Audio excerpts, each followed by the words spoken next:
This is the IELTS Listening Test. You will hear a number of different recordings and you will have to answer questions on what you hear. There will be time for you to read the instructions and questions, and you will have a chance to check your work.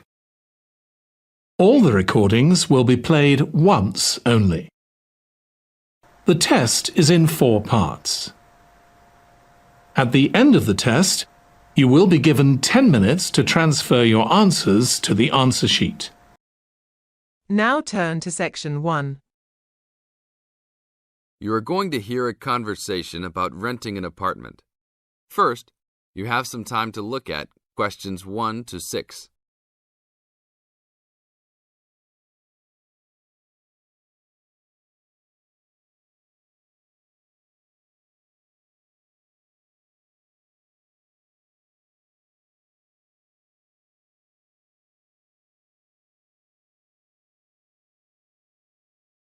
Now, we will play the recording. Now listen to the tape and answer questions 1 to 6. How can I help you, sir? Hi, I'm interested in renting an apartment in your building. Can you show me around inside? Sure, my pleasure. Do you know what kind of apartment you're looking for? I'm thinking of something for my best friend and I. The apartment doesn't have to be too big, just something comfortable for the two of us. I'm looking for a kitchen, 2 bedrooms and a bathroom, just something simple. Okay, well, let me show you what we have to offer. We divide our apartments into 3 categories. There are standard apartments, upgraded standard apartments, and luxury apartments. Please follow me.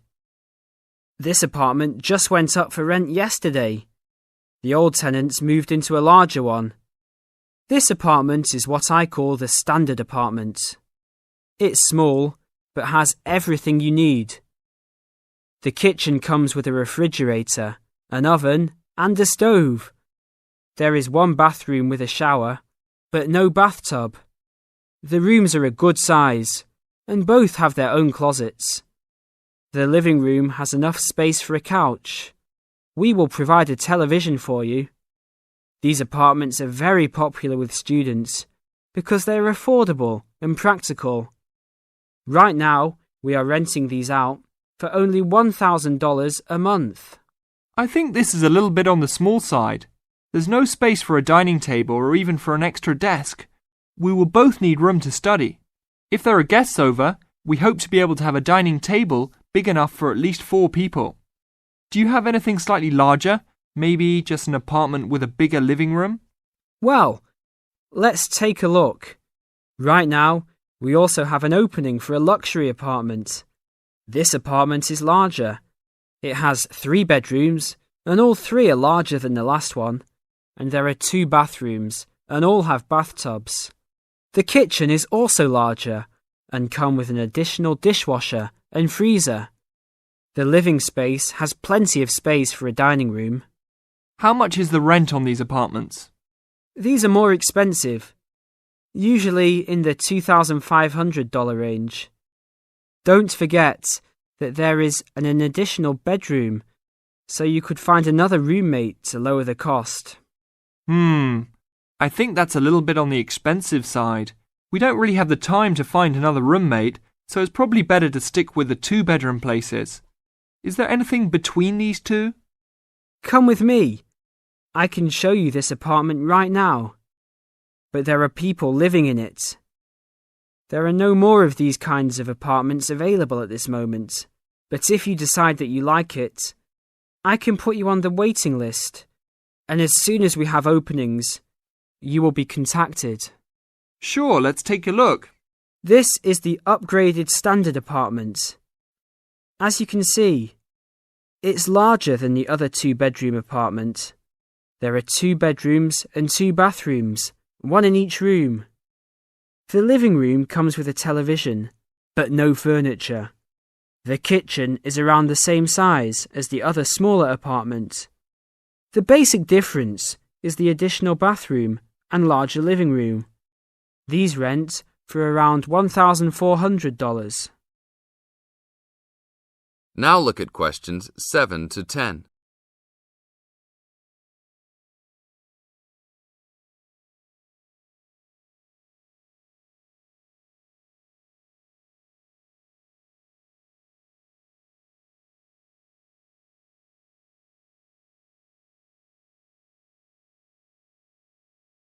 Now listen to the tape and answer questions 7 to 10.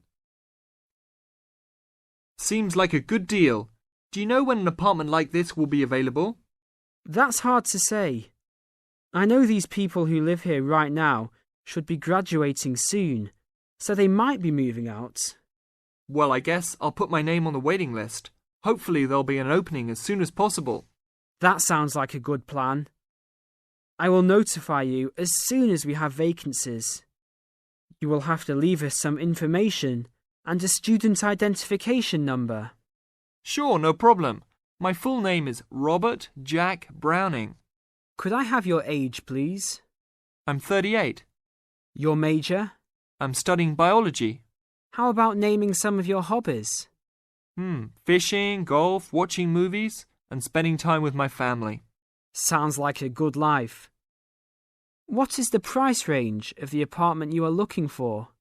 Somewhere between $1,000 to $1,500. Your student identification number, please?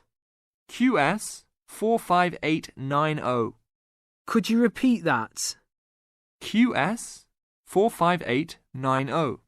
Lastly, could you leave us a phone number? Okay, it's area code 236 580 2287. Thank you very much. I will give you a call as soon as possible. That is the end of Section 1. Now, you have half a minute to check your answerers.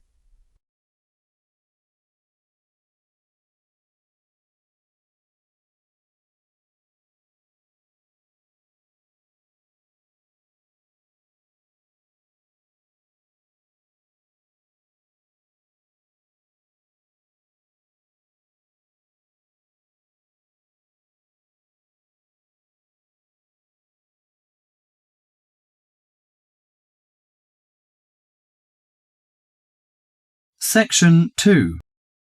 Listen to the guided tour commentary and answer questions 11 to 20. You now have some time to read questions 11 to 20 first.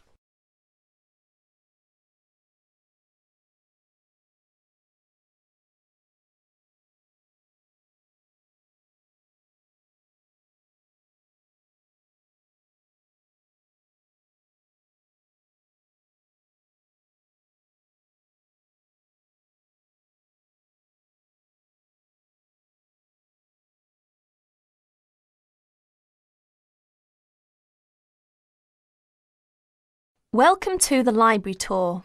We'll begin our tour of this level of the library here at the entrance. Then we'll go in a clockwise direction. So, first of all, over here on the left, next to the entrance, is a touchscreen information service. These computers can be used at any time to get general information about the library and how it works. In front of the touchscreen information service are the catalogues. As you can see, it's a computerized catalogue system and it's very easy to use. The catalogues are linked up to the other libraries at the university, so make sure you check which library a book is in when you are trying to locate a particular item. Next, along here on the left, we have the circulation desk for borrowing and returning books. The returns area, the place for returned books and other items, is at the end of the circulation desk near closed reserve. Closed reserve, as most of you probably know, is a collection of books that are in high demand, so they are on restricted circulation. If a book is on closed reserve, you can only borrow it to use within the library for 3 hours at a time. Over there in the corner are the shelves for newspapers. The library has an extensive collection of local and international English language newspapers. They are kept on those shelves for 1 month and then stored elsewhere. As we continue on our tour, around to the right, this large central section is the reference section. Reference texts cannot be borrowed for use outside the library, they must be used within the library. All these shelves in the centre of this level are the reference section. Now, the stairs here on the left lead to level 2 only. On level 2 are most of the law books.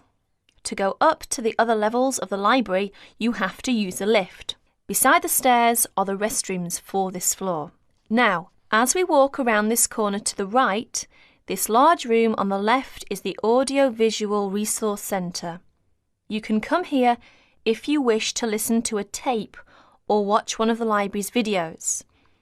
Next to the Audio-Visual Resource Centre is the photocopying room. There are 15 copiers for student use, and we've recently added a colour copier. The system for copying uses cards, not coins. You can buy a photocopy card from the technician in charge of the photocopying room, or from the information desk if he isn't here at the time. On our right, these work tables are for student use, especially for small groups to work together, or you and your colleagues can use the conference room, which is that small room there next to the lockers. You can work on group projects in the conference room without disturbing anyone, and there's a conference room on each level of the library. The round desk in front of the lockers is the information desk. If you need help using the catalogues or you need to organise a loan from another library, the information desk is the place to come. And finally, here, beside the exit doors, these 2 shelves contain current magazines and journals. Like the newspapers, they are kept here for a time and then stored elsewhere. OK, that's the end of the tour of this level of the library. I'll leave you to look around yourselves now, and if you need any further help, please ask at the information desk. That is the end of section 2. Now, you have half a minute to check your answerers.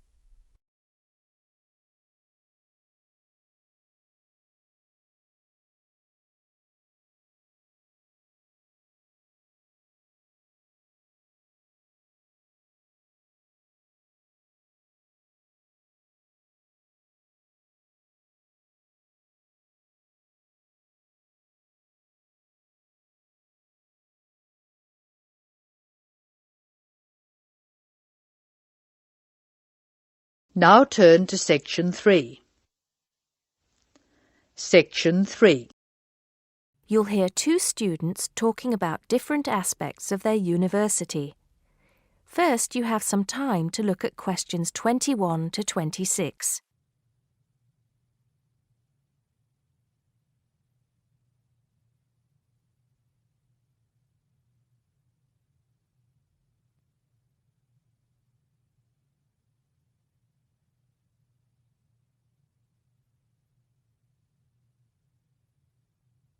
Now listen carefully and answer questions 21 to 26. Great party last night. You should have come. But anyway, so what have we got to do here? We're supposed to fill this form in by ourselves, but I'm sure it's okay if we chat about it first, don't you think? Yeah, sure. So, there are 10 questions and we've got to tick numbers 1 to 5 for each question. 5 means really good. 1 is bad. Question number 1. Was the course well organized? We'll give that a 5, agree? Yep. No question about that. What does question 2 mean, though? Was the teacher flexible? Is it good to be flexible? Well, that means, was the teacher very strict? Or maybe she gave you more time to complete your assignment. Things like that. So for that question, we should give her a 5. She always gave us an extra day, didn't she? And she wanted to know our opinions on things. We had great discussions. Fair enough. What about this one? Was the teacher friendly and encouraging? I'm not sure about that. She was friendly to some students, but I think she had a problem with Mike and Alex, who were usually late. She did get a bit irritated with them sometimes. Yeah, we weren't too happy about them either, though. I know it was a bit early, with classes starting at 8:30, but you choose if you want to sign up to them or not. So that's no excuse, really. Yeah, they could have taken the evening classes if they didn't want to wake up early in the morning. Now, what about these questions on the course books? Look, the business studies book was interesting, but I thought the human behavior one was boring. Really? That's the one I like the most, perhaps because I want to study psychology. You want to become master of the universe, managing a huge multinational company, don't you? There's nothing wrong with being ambitious, you know? The best laid plans of mice and men. What's that? Some sort of quote? Stop being so literary. Let's get on with question 5. Did you find the campus library a useful resource? Well, most of the books I wanted had already been taken out, but the internet access was definitely useful. Let's give that a 4. Okay, and the staff there were always friendly and helpful. Before you hear the rest of the conversation, you have some time to look at questions 27 to 30.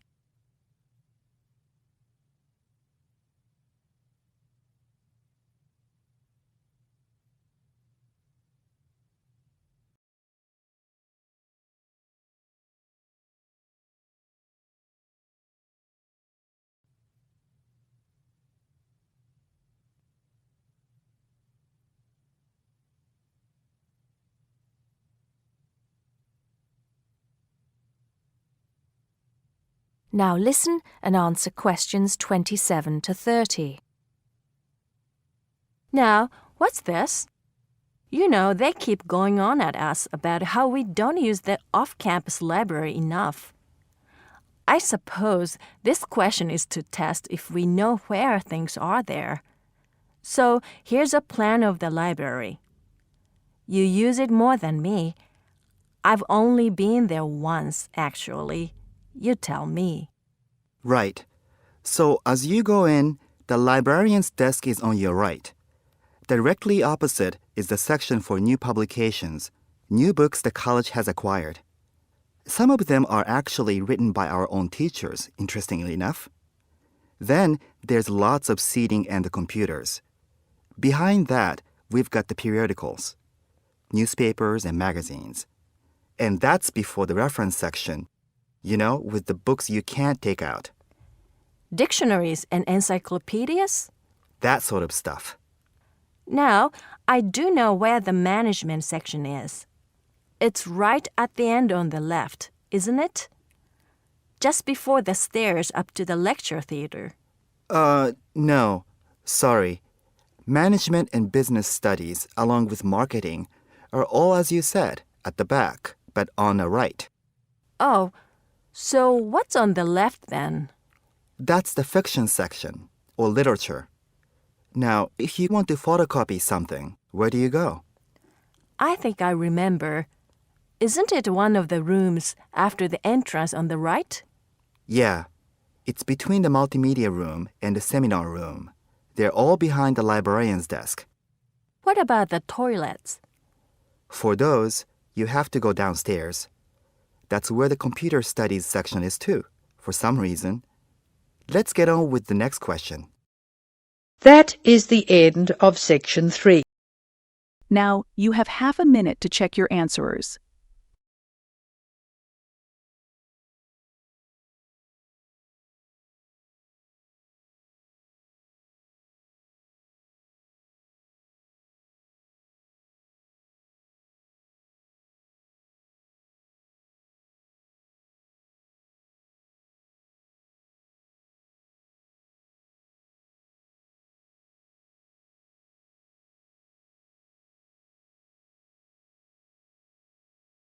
Now turn to section 4.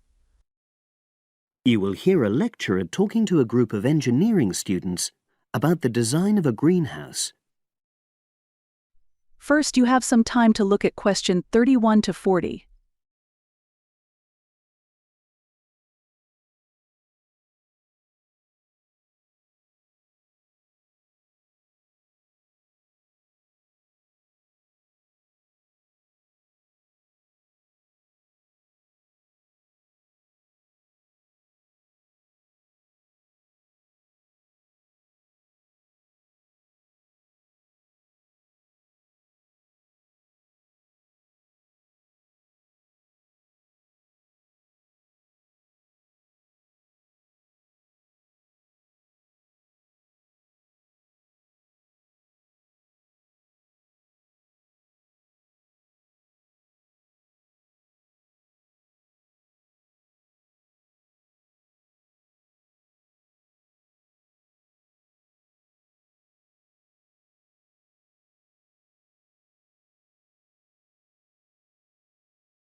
Now listen carefully and answer question 31 to 40. Good afternoon. This is the first of a series of lectures I'll be giving about engineering for sustainable development. I'll be presenting examples of engineering projects from a variety of contexts, and today I'm going to talk about a project to design a new kind of greenhouse for use in the Himalayan mountain regions. First of all, I'll tell you about the problem which was the context for this project. In the Himalayan mountains, fresh vegetables and other crops can only be grown outside for about 90 days during the summer, because the altitude of the region is around 3,500 meters, and because the rainfall is so low. In winter, temperatures fall below minus 25 degrees centigrade, so fresh vegetables have to be imported. They arrive by truck in summer or by air in winter, which makes them expensive. Local people rely on dried leafy vegetables and stored root crops during the winter, and rarely eat fresh vegetables.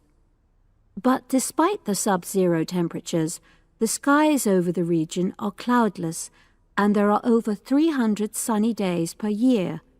So, an engineering solution was needed to exploit the sun's energy and protect locally produced plants from freezing during winter. And in fact, there had been programs in the past to provide greenhouses, but these were unsuccessful. The greenhouses weren't adapted for local conditions, so they tended to fall into disuse. So, a few years ago, a project was initiated to design a better greenhouse, one which would meet the criteria for sustainability.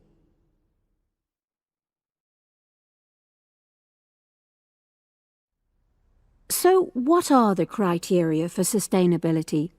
Well, first of all, the new greenhouse is designed to be relatively simple, so construction is cheap. Locally available materials are used wherever possible. The walls are generally constructed of mud bricks, made locally, although in areas of high snowfall, more resilient walls of stone are needed. Rammed earth is also used. The main roof is generally made from locally available poplar wood, with water-resistant local grass for the covering. In addition, the construction and maintenance of the greenhouse is done by local craftsmen, so local stonemasons are employed to build the greenhouse walls, and specialized training is provided for them wherever necessary. Then, the greenhouse is designed to run on solar power alone. There's no supplementary heating. And lastly, families are selected to own one of the new greenhouses with great care. They have to have a site which is suitable for constructing it on. They also have to be keen to make a success of using it, and also to share the produce with the wider community through sale or barter. Potential owners are taken to see existing greenhouses before they make a final decision about having one. So, those are the features which make the project sustainable. And now, I'll briefly describe the design of the greenhouse. The greenhouses are orientated very carefully along an east-west axis, so that there's a long south-facing side. The transparent cover on the south-facing side is made from a heavy-duty polythene, which should last for at least 5 years. On the inside of the greenhouse, the walls are painted.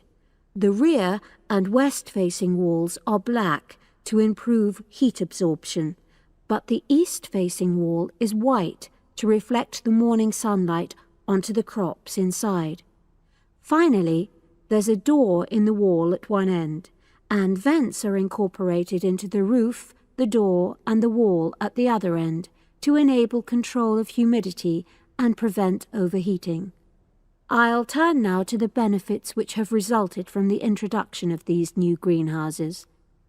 These benefits are of various kinds, but for now I'll just mention the social benefits. First of all, People who own a greenhouse gain social standing in their communities because they provide vegetables for the wider community, for regular consumption as well as for festivals, and they also earn income. Secondly, because in rural areas it is women who usually grow the food, the greenhouses have increased their opportunities. They bring the benefits of improved nutrition and increased family income from the sale of surplus produce. And thirdly, as a result of their improved financial position, some families can now afford to educate their children for the first time. That is the end of Section 4. Now, you have half a minute to check your answerers.